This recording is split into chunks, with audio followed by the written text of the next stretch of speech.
Hi, welcome to our channel. நம்மளோட சேனலில் நம்ம இன்றைக்கி பார்க்க போகிறது பாப்கார்ன் சிக்கன் செய்கிறதுக்காக மைதா 25 கிராம், அதாவது 5 டீஸ்பூன் எடுத்திருக்கேன். அதுக்கப்புறம் சில்லி பவுட்ரு 10 கிராம் 2 டீஸ்பூன் எடுத்திருக்கேன். அப்புறமா பெப்பர் ஒரு அரை டீஸ்பூன் எடுத்திருக்கேன். அதோடு பேக்கிங் பவுடர் எடுத்திருக்கேன். பேக்கிங் பவுட்ரு ஒரு அரை டீஸ்பூன் எடுத்திருக்கேன். இஞ்சி பூண்டு பேஸ்ட்டு 2 டீஸ்பூன் எடுத்திருக்கேன். இதை எல்லாத்தையும் நல்லா மிக்ஸ் பண்ணிவிட்டு அதில் கொஞ்சம் 80லேருந்து 90 ml பால், அதாவது அரை கப்பு பால் ஊற்றிக்கோங்க.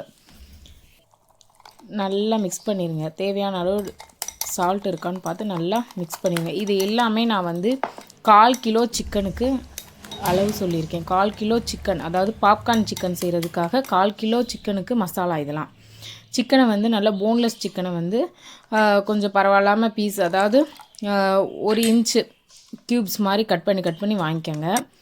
அதை நல்லா கழுவி எடுத்து வச்சுருங்க. அதை இந்த இதோட தேவையான அளவு பத்தலை, கொஞ்சம் மில்க்கு கம்மியாக இருந்துச்சு. நான் முதல்ல 40 ml தான் ஊற்றினேன். அதுக்கப்புறம் 40 ml ஊற்றிருக்கேன். சிக்கனை இந்த மாதிரி நல்லா வாஷ் பண்ணி வச்ச சிக்கனை இதில் ஃபுல்லாக போட்டு ஒரு 2 மணி நேரம் நல்லா அதை நல்லா ஊற வச்சுருங்க. வெளியிலே ஊற வச்சாலும் போதும், இல்லைன்னா ஃப்ரிட்ஜில் கூட வச்சுருங்க. ஒரு 2 மணி நேரம் நல்லா இந்த மிக்சர் ஃபுல்லாக, அந்த மசாலாஸ் ஃபுல்லாக அந்த சிக்கனில் நல்லா கோட்டாகி நல்லா ஜூஸியாக கிடைக்கும். நமக்கு சாப்பிட்றதுக்கு வெளியே கிறிஸ்பியாகவும் உள்ளே ஜூஸியாகவும் கிடைக்கும். இந்த மாதிரி மசாலாஸ் நல்லா எல்லா இடத்துலையும் படுற மாதிரி வச்சுட்டு ஒரு 2 மணி நேரம் மூடி வச்சுருங்க.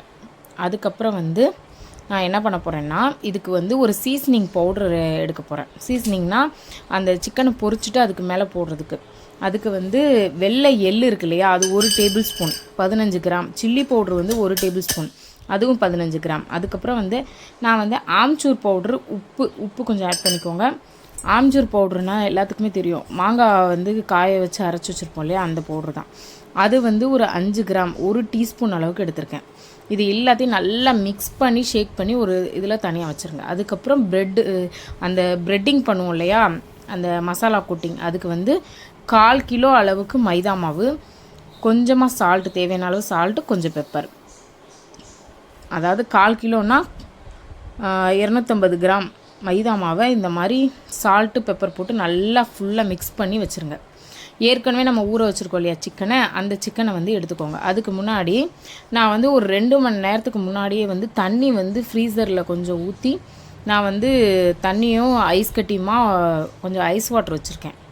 இதில் என்ன பண்ண போகிறோம்னா, சிக்கன் மசாலாலேருந்து எடுத்து அந்த மைதா மாவு நம்ம ப்ரெட்டிங்க்கு வச்சுருக்கோம் இல்லையா, அந்த ப்ரெட்டிங் பவுட்ரு, அதில் ஃபுல்லாக ஸ்ப்ரெட் பண்ணிவிட்டு இதை ஃபுல்லாக நல்லா ஒன்று ஒன்றா எடுத்து அந்த தண்ணியில் போட்டு எடுத்துட்டு மறுபடியும் அந்த மைதா மாவில் போட்டு நல்லா ப்ரெட்டிங் பண்ணிவிட்டு அந்த லேயர்ஸ் கிடைக்கும் நமக்கு. அந்த வெளியில் முறுமுறுன்னு கிடைக்கும் இல்லையா மைதா மாவில், அந்த பாப்கார்ன் சிக்கனில் நமக்கு நல்ல லேயர்ஸ் கிடைக்கும், நல்ல கிறிஸ்பினஸ் கிடைக்கும். அதுக்காக தான் இந்த ஐஸ் வாட்டர் யூஸ் பண்ணுறோம். இதில் கொஞ்சம் டிப் பண்ணிவிட்டு மறுபடியும் அப்படியே எடுத்து ஒரு இதில் வச்சுட்டு அதுக்கப்புறம் அப்படியே இதில் போட்டுடணும். மாவில் போட்டு நல்லா மறுபடியும் நல்லா கோட் பண்ணி எடுத்துடணும். நல்லா கோட் பண்ணி எடுத்து நல்லா கொதிக்கிற எண்ணெயில் போட்டு ஃப்ரை பண்ணி எடுக்கணும். அவ்வளோதான். ரொம்ப ஈஸியாக சட்டுன்னு பண்ணக்கூடிய ஒரு சிக்கன் ரெசிபி தான் இது. இந்த மாதிரி எல்லா சிக்கனையும் முக்கி எடுத்துட்டு நல்லா இதை மறுபடியும் அந்த மைதா மாவோட ஃபுல்லாக நல்லா பெரட்டி எடுத்துட்டு அதுக்கப்புறமா நம்ம எண்ணெய் கொதிக்கிற எண்ணெயில் போட்டு நம்ம பொரிச்சு எடுத்துட வேண்டியதான். அவ்வளோதான். ரொம்ப சிம்பிளாக ஈஸியாக பண்ணிடலாம். வீட்டில் இந்த மாதிரி நம்ம போட்டு அந்த இதில் போட்டு பெரட்டி எடுக்கும் போது நமக்கு இந்த கேர்லாக கிடைக்கிது பார்த்திங்களா, இந்த மாவு டஸ்ட் பண்ணி எடுக்கும்போது கிடைக்கும். பார்க்கவே நமக்கு நல்லாவே தெரியும். அந்த லேயர்ஸ்லாம் நிறைய லேயர்ஸ் கிடைக்கும் இந்த மைதா மாவு கோட்டிங்கில்.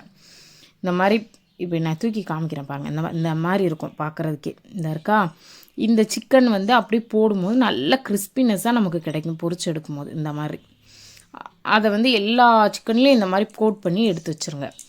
இது ரொம்ப ரொம்ப சிம்பிளான ப்ராசஸ் தான். குழந்தைங்களுக்கு இந்த சிக்கனை நீங்கள் முன்னாடியே ரெடி பண்ணி ஃப்ரிட்ஜில் வச்சிட்டிங்கன்னா, இந்த மாதிரி எக்ஸ்ட்ரா ஃப்ளார்ஸ் இருந்துச்சுன்னா இந்த மாதிரி நீங்கள் ஜல்லடையை வச்சு கொஞ்சம் டஸ்ட் பண்ணிவிட்டு அப்படியே போட்டு பொரிச்சு எடுத்துருங்க. சூப்பரான ஃப்ளேவரில் சூப்பரான டேஸ்ட்டில் இருக்கும். அட்டகாசமாக வந்து ரெஸ்டாரண்ட்லலாம் கிடைக்கிற பாப்கார்ன் சிக்கன், கேஎஃப்சி போனோன்னா பாப்கார்ன் சிக்கனில் என்ன ரேட்டு விற்கிது, நம்ம வீட்டிலே ஈஸியாக கேஎஃப்சியை விட ரொம்ப டேஸ்டியாகவே பாப்கார்ன் சிக்கன் செய்யலாம். அதுவும் இல்லாமல் நிறையவே செஞ்சு சாப்பிட்லாம், அவ்வளோ டேஸ்ட்டாக இருக்கும். கண்டிப்பாக இந்த ரெசிபி ட்ரை பண்ணி பாருங்கள். உங்கள் எல்லாருக்குமே இந்த ரெசிபி ரொம்ப ரொம்ப பிடிக்கும். அதுவும் குழந்தைங்க வச்சுருந்தீங்கன்னா கண்டிப்பாக ட்ரை பண்ணி பாருங்கள். ஈவினிங் ஸ்நாக்ஸாக இது செஞ்சு கொடுத்து பாருங்கள், அவ்வளோ டேஸ்ட்டாக எம்மியாக சாப்பிடுவாங்க. இந்த சிக்கன் வந்து உள்ள ஜூஸியாகவும் வெளியில் வந்து கிறிஸ்பியாகவும் இருக்கும். சாப்பிட்றதுக்கே அவ்வளோ ருசியாக இருக்கும்.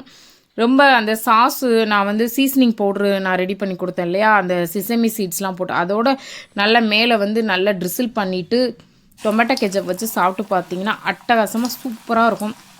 நல்லா இதை மாதிரி எல்லாத்தையும் கோட் பண்ணி தனியாக எடுத்து வச்சுட்டு அதுக்கப்புறம் வந்து ஒரு கடாயில் ஆயில் வந்து நல்லா கொதிக்க வச்சுட்டு அந்த இதில் வந்து டீப் ஃப்ரை பண்ணி எடுத்துருங்க.